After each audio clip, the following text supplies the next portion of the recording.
Good morning all of you. MSc previous में chemistry में 4 books हैं आपके, इनऑर्गेनिक, ऑर्गेनिक, फिजिकल और फोर्थ है इसमें एनालिटिकल। ठीक है, एमएससी प्रीवियस केमिस्ट्री में आपके हैं 4 बुक्स। फर्स्ट पेपर रहेगा इनऑर्गेनिक का, इनऑर्गेनिक केमिस्ट्री, जिसमें आपके 5 यूनिट्स हैं। सेकंड पेपर रहेगा आपका ऑर्गेनिक केमिस्ट्री,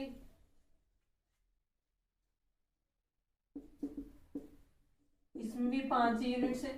थर्ड पेपर रहेगा आपका फिजिकल केमिस्ट्री,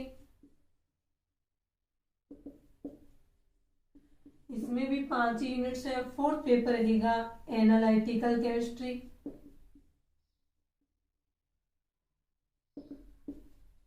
इसमें भी आपके 5 यूनिट्स हैं। टोटल 20 यूनिट्स हो गई।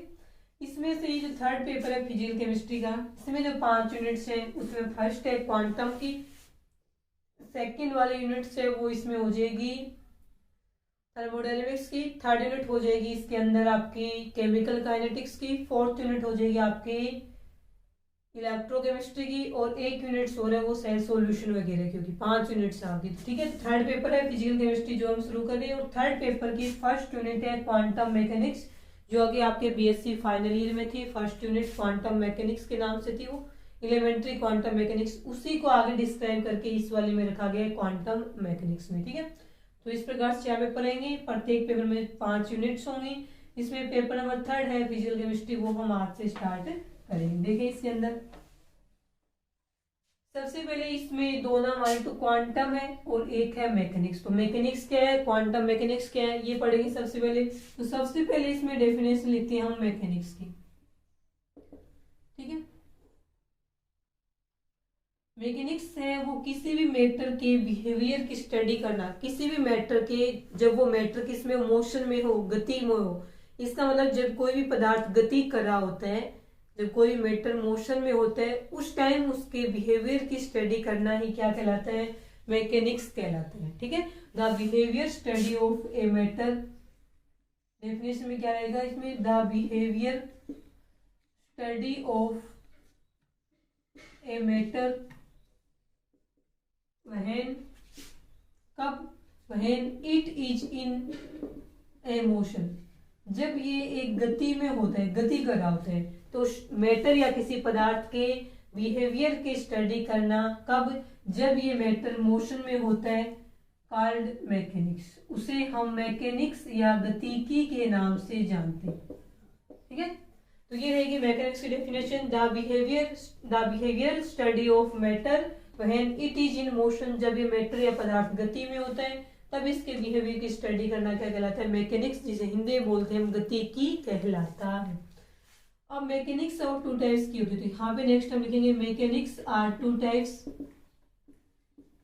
Mechanics are 2 types. मैकेनिक्स जो होती है वो 2 प्रकार की होती है। ठीक है, फर्स्ट रहेगी इसके अंदर क्वांटम मैकेनिक्स, जो आपको यहाँ पे पढ़नी है, दूसरी वाली भी पढ़नी है आपको इसकी मैकेनिक्स, क्वांटम मैकेनिक्स या पूरी क्वांटम मैकेनिक्स के अंदर दूसरा में क्लासिकल मैकेनिक्स आती है, वो भी पढ़नी है आपको, क्वांटम मैकेनिक्स। ठीक है, और सेकंड आती है इसके अंदर क्लासिकल मैकेनिक्स, क्लासिकल मैकेनिक्स। ठीक है, क्वांटम मैकेनिक्स और क्लासिकल मैकेनिक्स। अब इन दोनों की डेफिनेशन क्या है वो पढ़ना है, फिर क्वांटम मैकेनिक्स में क्या क्या आ रहा है वो पढ़ना है, और क्लासिकल मैकेनिक्स में क्या क्या आता है। ठीक है, क्वांटम और ये वाला क्लासिकल। ठीक है, इन दोनों के पढ़ते हैं। इसके बाद में 2 प्रकार के, तो क्वांटम मैकेनिक्स क्या है, क्लासिकल मैकेनिक्स क्या है, इसको पढ़ेंगे, और इन दोनों के बीच में जो डिफरेंस है वो हम यहाँ पे लिखेंगे। एक साइड में हम लिखेंगे क्वांटम मैकेनिक्स, क्वांटम मैकेनिक्स, और दूसरी साइड में लिखेंगे क्लासिकल मैकेनिक्स।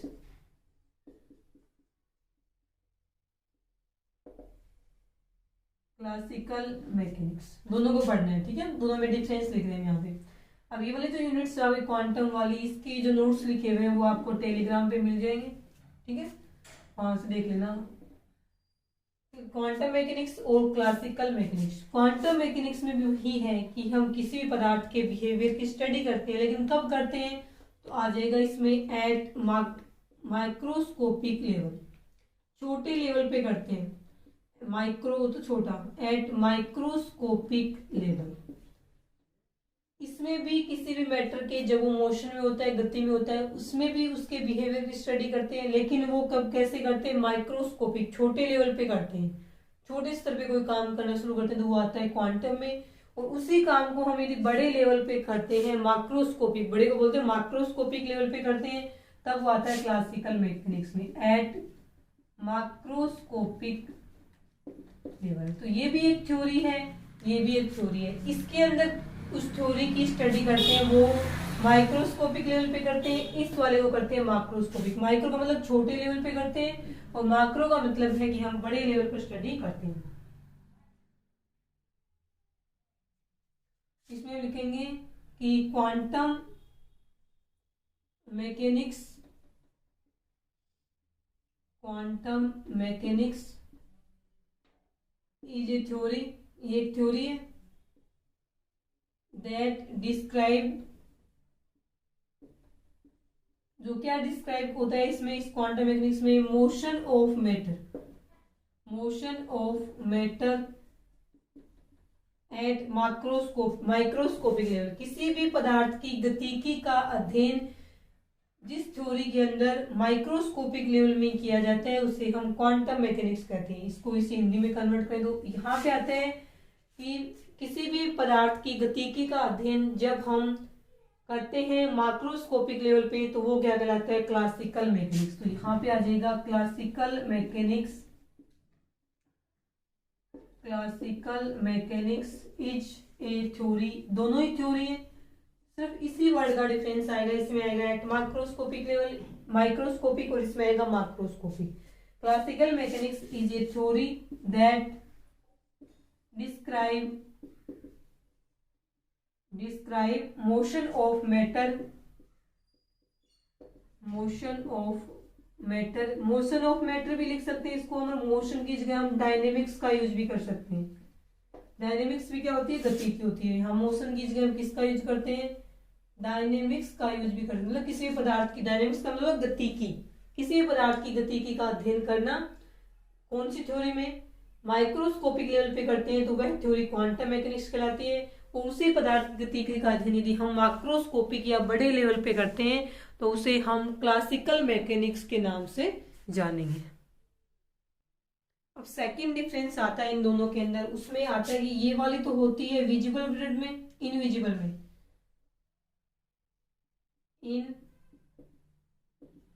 इनविजिबल, और ये वाली कैसी होती है, विजिबल। ये मतलब ये दिखाई देती है और ये वाली दिखाई नहीं होती है, ये सिर्फ हम अज्यूम करते हैं और ये वाली हमें दिखाई देती है, ठीक है। तो क्लासिकल मैकेनिक्स में जो हम मैटर की डायनेमिक्स की स्टडी करते हैं वो हमें दिखाई देती है, जबकि क्वांटम मैकेनिक्स में मैटर की स्टडी करते हैं वो इनविजिबल होती है, यानी दिखाई नहीं होती। इट इज इनविजिबल वर्ल्ड और इट इज विजिबल वर्ल्ड, ठीक है। उसके बाद में थर्ड क्या आता है, थर्ड डिफरेंस इन दोनों में क्या रहेगा वो देखें। क्वांटम मैकेनिक्स में आता है कि जो क्वांटम मैकेनिक्स वो किस पे डिपेंड करती है, कुछ अजम्पशंस होते हैं, सिर्फ कुछ धारणाएं होती हैं, जैसे कि क्वांटम मैकेनिक्स के पोस्टुलेट्स हैं, श्रोडिंजर इक्वेशन है, इनके ऊपर बेस्ड होती है। जबकि क्लासिकल मैकेनिक्स है वो कुछ वेल नोन प्रिंसिपल्स हैं उनके ऊपर बेस्ड होती है। तो साथ ज्यादा अच्छी कौन सी मानी जाती है, ये वाले मानी जाती है। तो इसमें जो थर्ड डिफरेंस रहेगा क्वांटम और क्लासिकल में वो रहेगा it is based on assumption. Assumption को बोलते हैं मान्यताएं, धारणाएं होती है। It is based on assumptions, ठीक है। जो इनका कोई लंबे टाइम तक कोई भी वो नहीं होता, इनका इंपॉर्टेंस नहीं होती। इन अजम्पशन को हम क्या बोलते हैं, called postulates of quantum mechanics, जो हम बीएससी फाइनल में पढ़ के आए, इस वाले यहाँ पे भी है वो पोस्टुलेट्स ऑफ क्वांटम मैकेनिक्स। तो ये जो अपने अजम्पशन होते हैं जिनको हम धारणाएं बोलते हैं, जिनको यहाँ पे हम क्वांटम मैकेनिक्स के पोस्टुलेट्स कहते हैं, इनके ऊपर ये क्वांटम मैकेनिक्स है वो बेस्ड होती है। इनका कोई लॉन्गर रिजोल्यूशन नहीं होता है। इसका एग्जांपल आ गया जैसे श्रोडिंजर वेव इक्वेशन। तो आपकी जो श्रोडिंजर वेव इक्वेशन है वो किस में आती है, क्लासिकल वेव मैकेनिक्स या क्लासिकल सॉरी क्वांटम मैकेनिक्स में रखी जाएगी श्रोडिंजर वेव इक्वेशन को, जबकि वो वेल पैकेज थ्योरी होती है। ठीक है, इसके लिए हम लिखते हैं कि it is well packaged theory होती है, थ्योरी बेस्ड ऑन किस पे निर्धारित होती है, वेल नोन प्रिंसिपल, अच्छे से जाने हुए प्रिंसिपल होते हैं, वेल नोन प्रिंसिपल जो कि प्रूव किए हुए होते हैं, ये अनप्रूवल होते हैं। वेल नोन प्रिंसिपल है उनके ऊपर ये वेल नोन प्रिंसिपल के ऊपर ये बेस्ड होती है। तो क्लासिकल मैकेनिक्स वो एक वेल पैकेज थ्योरी होती है जो कि बेस्ड होती है वेल नोन प्रिंसिपल पर बेस्ड होती है। और वेल नोन प्रिंसिपल यहाँ पे देखे तो वो आ जाएंगे, तो न्यूटन का नियम आ जाएगा। ठीक है, न्यूटन लॉ, न्यूटन का मोशन वाला लॉ आ जाएगा, गति की वाला। एक इसके अलावा आ जाएगा इसमें आइंस्टीन का आ जाएगा, और एक आ जाएगा इसके अंदर मैक्सवेल इलेक्ट्रॉन डायनेमिक्स। सेकंड आ जाएगा मैक्सवेल इलेक्ट्रॉन डायनेमिक्स, और एक आ जाएगा इसमें आइंस्टीन वाला, आइंस्टीन इलेक्ट्रॉन डायनेमिक्स। तो अच्छी ये वाली है क्योंकि ये वेल पैकेज थ्योरी है, बहुत अच्छी थ्योरी है, और ये कुछ वेल नोन प्रिंसिपल है वो जो प्रूव किए हुए हैं प्रिंसिपल सारे सारे उन पे बेस्ड है। ये प्रिंसिपल है न्यूटन का नियम, मैक्सवेल इलेक्ट्रॉन डायनेमिक्स और आइंस्टीन इलेक्ट्रॉन डायनेमिक्स। और ये वाली क्या है, सिर्फ कुछ धारणाएं मान्यताएं उनके ऊपर डिपेंड करती है, उन पे बेस होती है ये, और पोस्टुलेट्स ऑफ क्वांटम मैकेनिक्स है इनके ऊपर ये मुख्य रूप से निर्भर करती है, इनके ऊपर बेस्ड होती है पूरी क्वांटम मैकेनिक्स। और इसका एक एग्जांपल हो जाएगा श्रोडिंजर वेव इक्वेशन। ये तो इसमें क्वांटम मैकेनिक्स और क्लासिकल मैकेनिक्स में डिफरेंस। फिर यहाँ पे कुछ मैथमेटिकल पोर्शन आता है जो कि आगे क्वांटम मैकेनिक्स या मैकेनिक्स पढ़ते हैं इसमें बार बार यूज किया जाएगा। कुछ डिफरेंशियल है, कुछ इंटीग्रेशन है, वो पढ़ लेते हैं यहाँ पे। ठीक है, उसके बाद में देखिए हम नेक्स्ट रहेगा mathematics involve in quantum mechanics.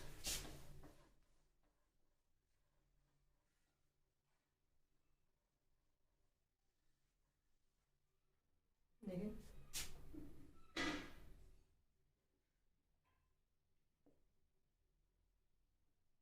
Mathematics involve in mechanics, quantum mechanics में इन्वॉल्व होने वाली जो मैथमेटिक्स है वो हम देखेंगे यहाँ पे। देखिए कौन कौन से मैथमेटिकल फॉर्मूले हैं वो यहाँ पे यूज होते हैं। फर्स्ट इसमें डिफरेंशिएशन देखते हैं कौन कौन से होते हैं। एक नोट पे आप लिखिए डिफरेंशिएशन, अवकलन,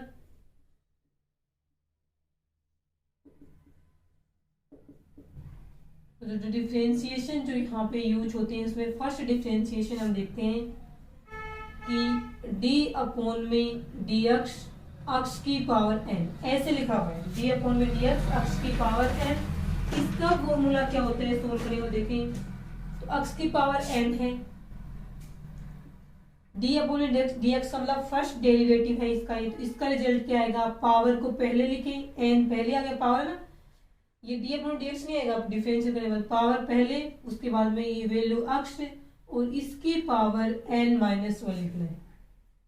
जैसे अपने पास हो डी अपॉन में डी एक्स अक्ष की पावर टू का करना है डिफरेंशियल, तो पावर टू पहले उसके बाद में अक्ष फिर पावर माइनस में वन, टू माइनस में one, two minus one one आएगा और किसी की पावर वन का कोई मतलब तो होता ही नहीं है, तो रिजल्ट आएगा टू अक्ष वन, वन को लिखो मत लिखो एक ही बात है।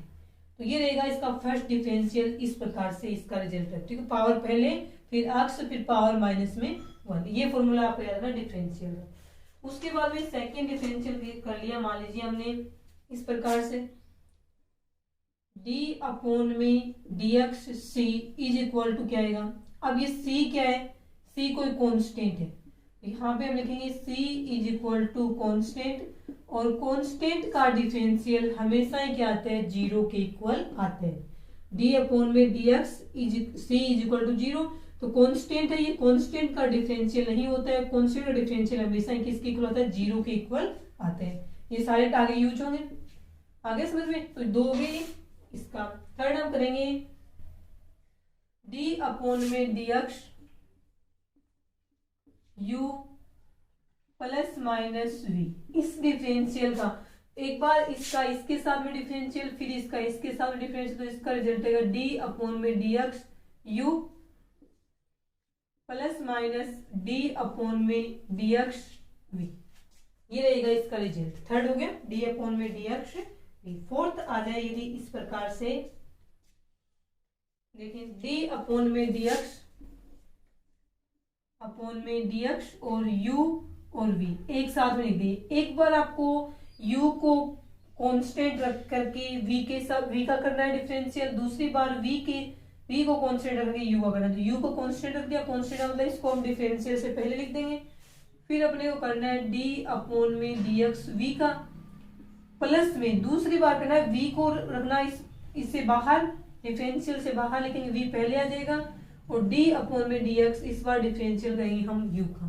इस वाले को ओपन करके लिखेंगे तो ये लिखा जाएगा इस प्रकार से। आगे समझ में, डिफरेंशियल चल रहा है, 4 हो गए इसके रूल। उसके बाद में देखिए 5वां,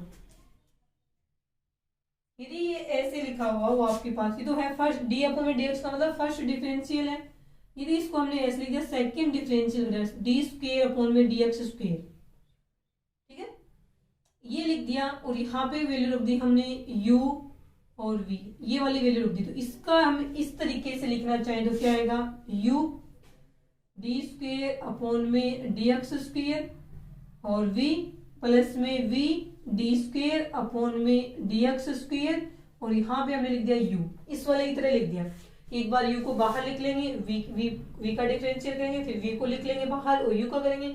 लेकिन ऐसे वाला नहीं होता है, कभी मत करना, क्योंकि ये तो क्या है d अपॉन में dx फर्स्ट डिफरेंशियल होता है, जबकि d अपॉन में dx स्क्वायर क्या है सेकंड डिफरेंशियल है। ऐसे लिखा हुआ मतलब डी स्क्वायर अपॉन में dx स्क्वायर, तो यहाँ पे लिखा हुआ हो ना x की पावर n, तो ये क्या होता है कि तो दो बार है ना ये, तो d अपॉन में dx और d अपॉन में dx x की पावर n, यानी इसका जो पहले तो दो बार है ना, तो इसको दो बार लिख दिया, इसी को तो मल्टीप्लाई करें तो क्या आएगा, पहले x की पावर n का फर्स्ट डिफरेंशियल करना है। मान लीजिए अपने को पता है इसका रिजल्ट nx n-1 आता है, फिर इसका रिजल्ट तो ये आ गया, ये तो एज इट इज ऐसा ऐसा रखेंगे। अब रखना है इस वाले का, इससे निकलेगा फॉर्मूला सोल्व होके, वो आएगा आपका रिजल्ट फाइनल।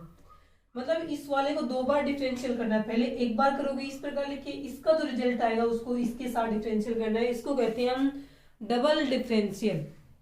ये सिंगल डिफरेंशियल का रिजल्ट और डबल डिफरेंशियल का रिजल्ट कभी भी एक जैसा नहीं आता है, और डबल डिफरेंशियल डायरेक्ट कभी भी नहीं किया जाता है। तो ये वाला ऐसा कभी नहीं होगा, ये याद में रखना, ठीक है।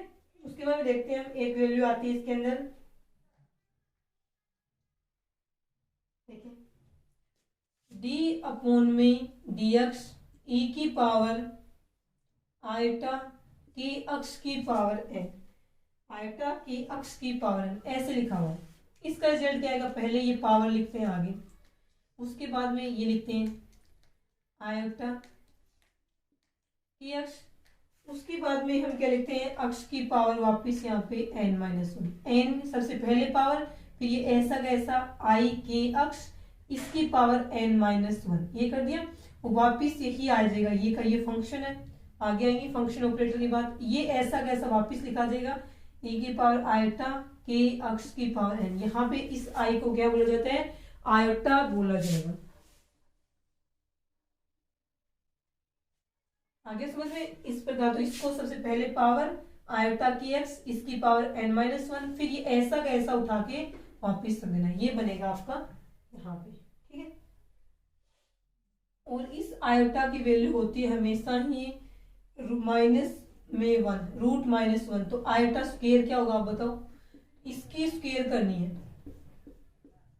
इसमें आएगी वैल्यू -1 में आएगी, क्योंकि -1 में क्यों आती है देखें, -1 इंटू में -1, 1 मिलके क्या बनता है, ब्रैकेट से बाहर आ जाएगा, ये दिखने का वो ऐसे होता है ना, iota square is equal to, iota क्या था -1 इंटू में -1, अब पावर से ये वाले दोनों से ये पावर से ये वाला हट गया, iota square is equal to power power cancel होगी, माइनस तो आएगा या माइनस का बना देगा, तो आयटा स्क्वायर क्या होता है, तो यहाँ पे हम लिखेंगे -1 होता है। ये आगे की बात है, फिर दोबारा समझा देंगे इसको, एक बार सिर्फ इतना याद रखो।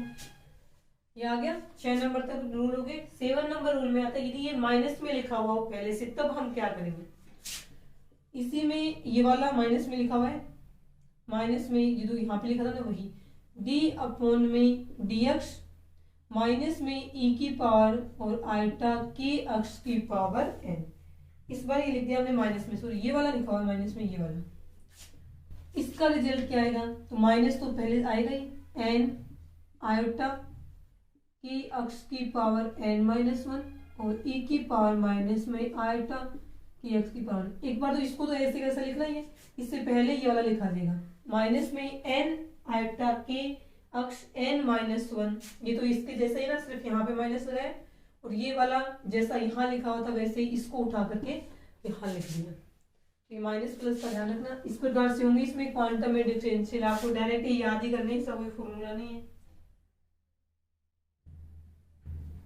ऐसे लिखा हुआ वो 8 नंबर आ गया, डी अपॉन में डी एक्स और साइन के एक्स, साइन के एक्स लिखा हुआ, तो आप कैसे करोगे, इसका रिजल्ट आएगा के साइन चेंज हो जाएगा कोस में, के एक्स ऐसा कैसा आ जाएगा। इस प्रकार से लिखा हो, साइन के एक्स का डिफरेंशियल आता है के कोस के एक्स, ठीक है। अब कोस के एक्स का क्या आएगा ये पूछ रहे हैं, डी अपॉन में डी एक्स है और यहाँ पे लिख दिया कोस के एक्स। इसमें आता है कि आता तो ऐसे ही है कि के आ जाएगा, कोस का बना देंगे साइन और यहाँ के एक्स लिख देंगे, लेकिन ये वाली वैल्यू इस पर माइनस में आएगी। साइन को कोस में करेंगे तब तो के कोस के एक्स प्लस में, कोस के एक्स को साइन में चेंज करेंगे, इसका डिफरेंशियल करेंगे, आएगा तो ये साइन में चेंज होगी, सिर्फ कोस की जगह साइन आए, लेकिन यहाँ पे जो के पहले वैल्यू किसमें आती है, यहाँ पे माइनस में लिखी जाती है। नो रूल हो गए इसके, इतना बहुत है, इतने पूछे जाते हैं आपके यहाँ पे। अब एक दो इंटीग्रेशन और देख लो, डिफरेंशियल में इतनी मैथ यूज होती है इसमें क्वांटम में। सेकंड नंबर पे आप देख लो इसमें इंटीग्रेशन, ठीक है। इंटीग्रेशन यूज होते हैं अक्ष स्क्वायर और डीएक्स। फर्स्ट इंटीग्रेशन हमने यूज किया अक्ष स्क्वायर डीएक्स, इसका इंटीग्रेशन किया, रिजल्ट आया अक्ष की power n+1 divided by n+1, ये इसका रिजल्ट होता है। आप खुद से हमेशा याद रखना इसको, अक्ष की पावर n+1, यहाँ पे इसको हम n मान लेते हैं, अक्ष की पावर n है, इसका रिजल्ट आएगा अक्ष पावर n है +1 कर देना है और नीचे सिर्फ n+1 लिखना है, अक्ष नहीं लिखना। इसका एक न्यूमेरिकल करें अपन कि अक्ष स्क्वायर dx, इसका करो आप इंटीग्रेशन करो तो अक्ष n+1, n पावर कितनी है 2 है तो 2+1 डिवाइडेड बाई n+1, तो n की जगह 2 है, 2+1 रिजल्ट आएगा अक्ष की पावर 3, 2+1 3 और नीचे आएगा 3, ये रहेगा इसका इंटीग्रेशन का रिजल्ट। तो आप डायरेक्ट ये फॉर्मूला याद रखना, उससे ये वाला है वो आ जाएगा। सेकेंड है इसमें इंटीग्रेशन साइन अक्ष डी अक्ष का है, साइन इंटीग्रेशन साइन अक्ष डी अक्ष का, तो अपने को पता है तो किस में चेंज होता है, कोस में चेंज होगा, लेकिन इस बार ये माइनस में आएगा, कोस अक्ष आएंगे, ठीक है। वो तो क्या था इसमें कोस तो साइन में आया था, ठीक है, और साइन माइनस कोस में आया था, ऐसे था क्या, साइन माइनस कोस में आया होगा,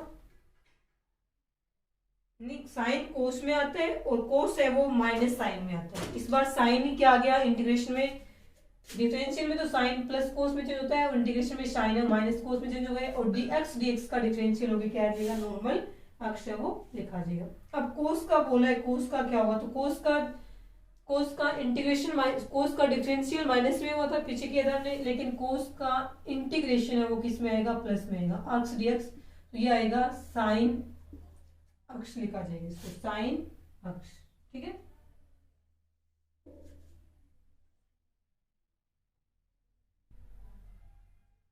ये इसी प्रकार से लिखा हुआ वो फोर्थ में डिफरेंशियल है ए की पावर ए एक्स डी अपॉन में डी एक्स, तो इसका रिजल्ट आएगा ए की पावर ए एक्स अपॉन में ए, ठीक है। ए की पावर ए एक्स है तो ए की पावर ए एक्स ऊपर, और उस ए है सिर्फ ए है वो इसमें कहाँ लिखा जाएगा, नीचे लिखा जाएगा, सॉरी डी अपॉन में डी एक्स नहीं है, सिर्फ डी एक्स आएगा, डी अपॉन में डी एक्स तो डिफरेंशियल हो गया ना, डी एक्स ही आएगा, ये वाला रिजल्ट है इसका रहेगा। एक और देखो आप इस प्रकार से लिखा हुआ है और नंबर पे इसमें u प्लस में v और dx लिखा हुआ है, एक बार u का dx के साथ में, एक बार इसका इसके साथ में, जिसको हम लिखेंगे u dx प्लस में v dx। ये इसका रिजल्ट है, u dx उसके साथ में क्या आएगा प्लस में v dx, दोनों का अलग अलग समाकलन करेंगे, एक बार इसका और एक बार इसका, u dx का उसके बाद में प्लस में v dx का समाकलन है यहाँ पे करना। एक और देख लो लास्ट, ये इंपॉर्टेंट है, डायरेक्ट याद रखने वाला ये।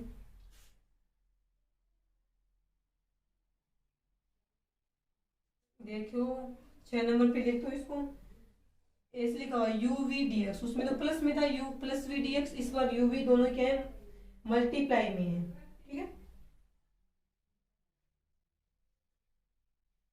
ये आएगा इस प्रकार से u और dx u v dx और माइनस में d अपॉन में dx और u, और ये खुद भी मल्टीप्लिकेशन में, सॉरी इसमें रहेगा इंटीग्रेशन में रहेगा u v dx, ये रहेगा इसका रिजल्ट। इसको डायरेक्ट कैसे आया उसको थोड़ा, इसको डायरेक्ट याद करना, u v dx माइनस में स्मॉल d अपॉन dx ये वाला, ये इसको डायरेक्ट याद कर लेना, ठीक है। ऐसे कैसा ये आगे आ जाए यूज किया जाएगा बार बार में इसको। उसके बाद में नेक्स्ट इसमें आते हैं ऑपरेशन एंड फंक्शन। फर्स्ट अपना जो टॉपिक रहेगा वो रहेगा ऑपरेशन एंड फंक्शन, जिसे हम करेंगे नेक्स्ट क्लास में। तो नेक्स्ट टॉपिक रहेगा ऑपरेशन एंड फंक्शन। ये जो मैथमेटिक्स करवाई इसमें यूज होगी बार बार में, तो इसको पहले याद कर लेना। ऑपरेशन एंड फंक्शन बोले, ऑपरेटर बोलते हैं, ऑपरेटर और फंक्शन, ये आपकी बीएससी फाइल में भी थी, थोड़ी डेफिनेशन थी। फलन और इसको बोलते हैं संकारक। ऑपरेटर एंड फंक्शन ये हम करेंगे नेक्स्ट क्लास में। आज के लिए इतना ही।